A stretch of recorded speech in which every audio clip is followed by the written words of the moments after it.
Everyone नमस्ते मेरो प्यारो प्यारो भ्युअर्सलाई प्रियाको किचनमा स्वागत छ। आज चाहिँ मैले तपाईहरुलाई खसीको मासुको रेसिपी लिएर आएको छु र त्यसमा लौका मिसाएर पकाउँदै छु।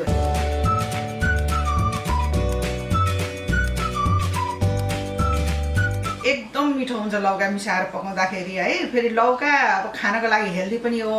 अब त्यसमा मासु मिसाइदियो भने त झनै मिठो भइहाल्छ है। ल अब कसरी बनाउने सुरु गर्नुपर्छ है। मैले चाहिँ यो रेसिपीको लागि चाहिँ खसीको मासु 1 किलो लिएको छु र दुईटा मैले यत्रो सानो यो लौका लिएको छु। पहिला सुरु लौका काटौँ र यसलाई चाहिँ हामीले ताछिदिउँ। पहिला सुरु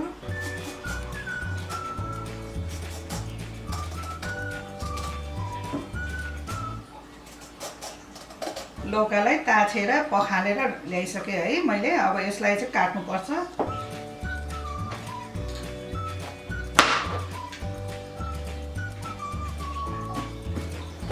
यो लौकालाई चाहिँ तपाईहरुले मसिनो गरेर काटेर मासुमा मिसाउनु भए पनि हुन्छ, ठुल्ठुलो पिस काटेर मिसाउनु भए पनि हुन्छ। म चाहिँ ठिक्कको पिस काट्दै छु। मैले चाहिँ यतिको काटेको छु। यस्तै गरेर सबै लौका काट्दै जाउँ हामीहरु। यो मसिनो गरेर काटेर राख्दा पनि मिठो हुन्छ। सबै स्वाद त एउटै हो, खाली एउटा आफूले पकाउने कसरी भन्ने मात्रै हो।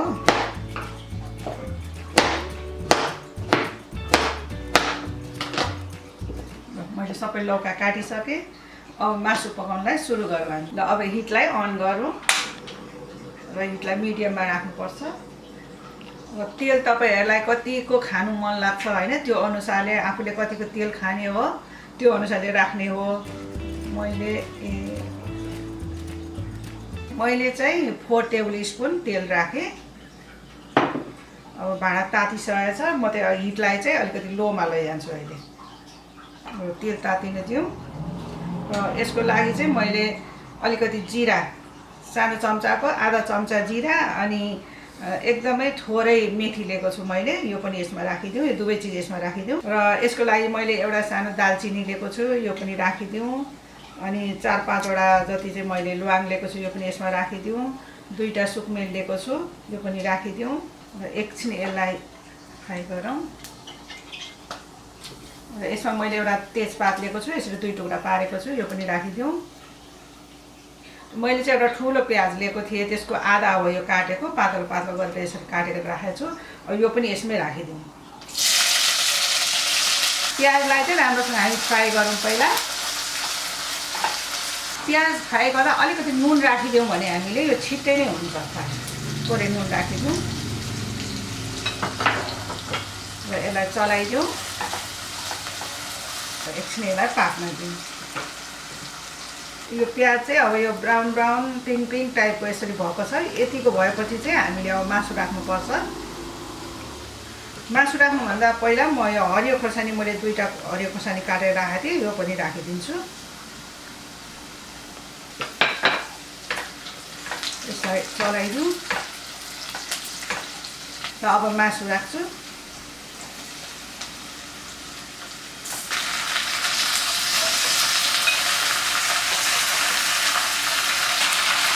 अब यो मासुलाई राम्रोसँग सबैतिर चलाइदिउँ।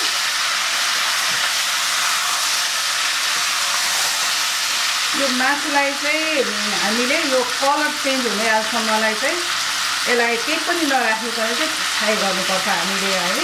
यो मासुको कलर चाहिँ पछि ब्राउन कलर भएर जान्छ। अनि त्यसपछि मात्रै म यसमा बेसार मसलाहरू राख्छु। अहिले चाहिँ हामीले यतिकै पकाउने गरौँ।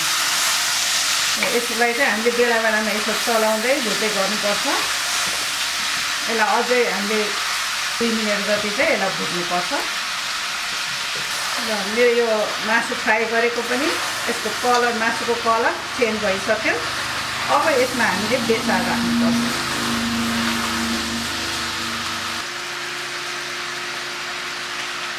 बेसार राखे अब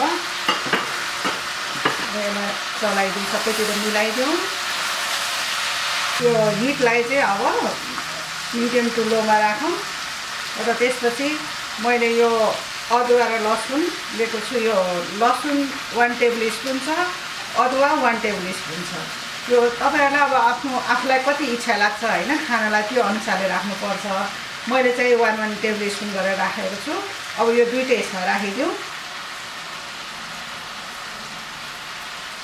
अब यसलाई पनि मिलाइदिउँ। यो मसलाहरू फ्राई गर्दाखेरि चाहिँ हामीले हिटलाई चाहिँ लोमा लगाउनुपर्छ। मैले अब यो मासुमा राख्नको लागि मसला चाहिँ यस प्रकार लिएको छु। यो 3 ठुलो चम्चा चाहिँ मैले जिरा धनियाँ मिसाएको यो मसला हो त्यो लिएको छु। र यो चाहिँ पिरो खोर्सानीको धुलो चाहिँ सानो चम्चाले लिएको छु। यो चाहिँ रेड चिली पाउडर हो, यो चाहिँ मैले ठुलो चम्चाले 1 चम्चा लिएको छु। र मैले यो गरम मसला सानो चम्चाले 1 चम्चा, मिट मसला सानो चम्चाले 1 चम्चा लिएको छु। यो सबै मसलाहरू अब यसमा राखिदिउँ हामीले।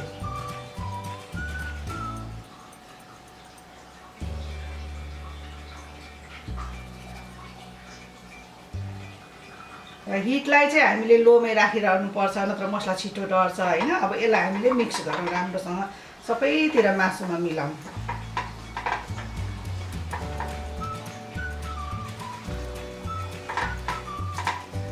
र अब यसमा मैले नुन राखेको छुइनँ, अब म नुन राखिदिन्छु। एकछिन यो मसला राखेर चाहिँ हामीले एकछिन 1-1.5 मिनट जति फ्राई गरेपछि चाहिँ नुन राख्नुपर्ने हुन्छ, नत्र नुन पहिले राखिदियो भने चाहिँ सबै मसलाहरू छिटै टाँसिन्छ। अब चाहिँ म यसमा नुन राख्छु। आफ्नो स्वाद अनुसारले नुन राख्नु होला, म आफ्नो स्वाद अनुसारले राख्दैछु। यसमा लौका पनि राख्छौँ हामीले, त्यही अनुसारले हामीले नुन राख्नुपर्छ। यो नुनलाई अब राम्रोसँग मिक्स गरौँ मासुमा। र यसलाई लो हिटमा 1 मिनट भुटौँ हामीले यसलाई। यो मसला हालेर मासुलाई भुट्दाखेरि हामीले यसो बेला बेलामा चलाउँदै भुट्नुपर्ने हुन्छ, नत्रखेरि तल लाग्छ है। अब मेरो यो 1 मिनट भइसकेको छ मासु मसला राखेर फ्राई गरेको। अब यसमा म थोरै पानी राखेर एकैछिन भुट्छु फेरि। 3-4 ठुलो चम्चाले चाहिँ पानी राखिदिउँ यसमा, अनि एकछिन यसलाई फेरि फ्राई गरौँ। र हिटलाई चाहिँ मिडियममा ल्याउनुपर्छ अब। र अब यो हाम्रो पानी राखेर पनि मासु फ्राई भइसक्यो।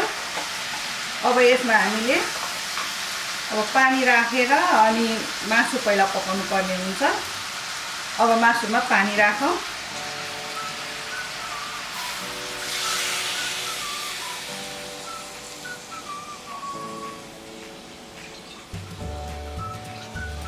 मैले 1.5 कप जति यसमा पानी राखेँ।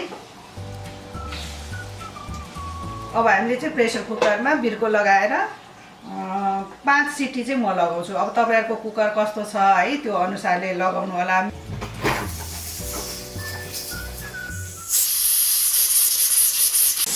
र मेरो 5 सिटी लागिसकेको छ। मैले हिटलाई अफ गरिसकेँ र यसलाई अब एकछिन सेलाउन दिउँ र त्यसपछि खोलेर हेर्नुपर्छ कस्तो भएको छ भनेर। त्यसपछि हामीले यसमा लौका मिलाउनुपर्छ।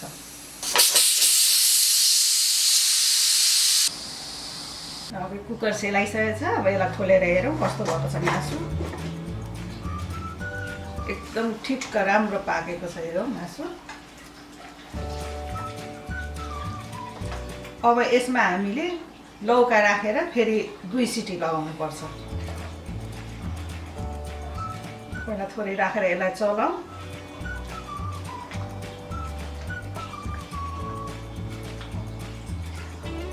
फेरि बाँकी रहेको लौकालाई राखिदिउँ। फेरि यसलाई मिलाउनु पर्छ, बिस्तारै यसलाई चलाउँ।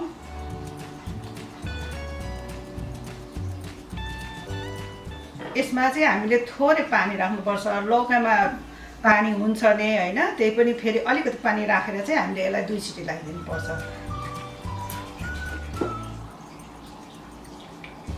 मैले 1/2 कप पानी राखेँ यसमा। फेरि यसलाई अब बिर्को लगाइदिउँ। अब हिटलाई अन गरौँ। हिटलाई चाहिँ अब मिडियम टु लोमा राखेर म चाहिँ 2 सिटी लगाउँछु। अब तपाईँहरूलाई कति सिटी लगाउनुपर्छ आफ्नो कुकर अनुसारले गर्नु होला होइन। कुकरमा 2 सिटी लागिसकेको छ र भइसकेको छ मेरो कुकर सेलाइसक्यो। अब खोलेर हेरौँ है। अब यसलाई चलाएर हेरौँ। एकदम राम्रो भएको छ लौका र मासु।